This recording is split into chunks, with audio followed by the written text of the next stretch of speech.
This is how to make a map animation in Premiere Pro. First, you'll need to select the pen tool in the toolbar.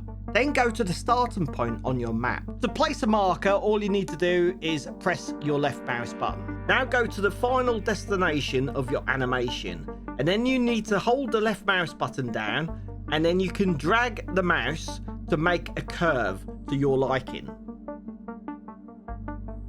Once you have the curve you like, we need to extend the curve graphic in the timeline to end of the clip. Now we need to make sure the layer is selected, and to adjust the line we need to go to Effect Control.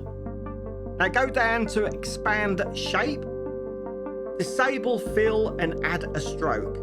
Now you can make the line as thick as you need it by increasing the stroke. If your line has these weird glitches, all you need to do is change the outer to center, and that will get rid of the glitches. So now we're going to change the stroke color to a nice green. Now to make the animation look better, as I don't like the square ends, I like the ends to be a little bit more rounded. Go to Effects and look for Roughen Edges. Drag the effect onto your shape layer. Over to Effects to Roughen Edges and turn the fractal influence to 0 and edge sharpness to 10. Now play around with the border until you get the nice curved edge of the line. So this is what it looks like without and with. I think it looks so much better with. Go to Effect Control. On the shape, we are going to use the Eclipse mask. Now adjust the size to cover the whole line. Once you've got it right and you're happy with it, go back over to the mask and you need to click on Inverted. This will hide the line.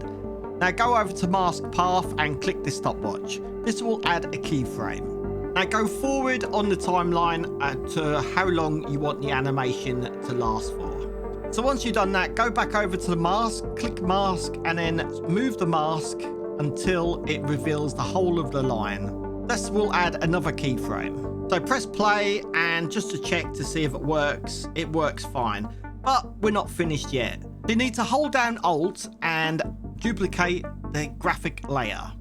Now go over to Effects and you're looking for Gaussian Blur.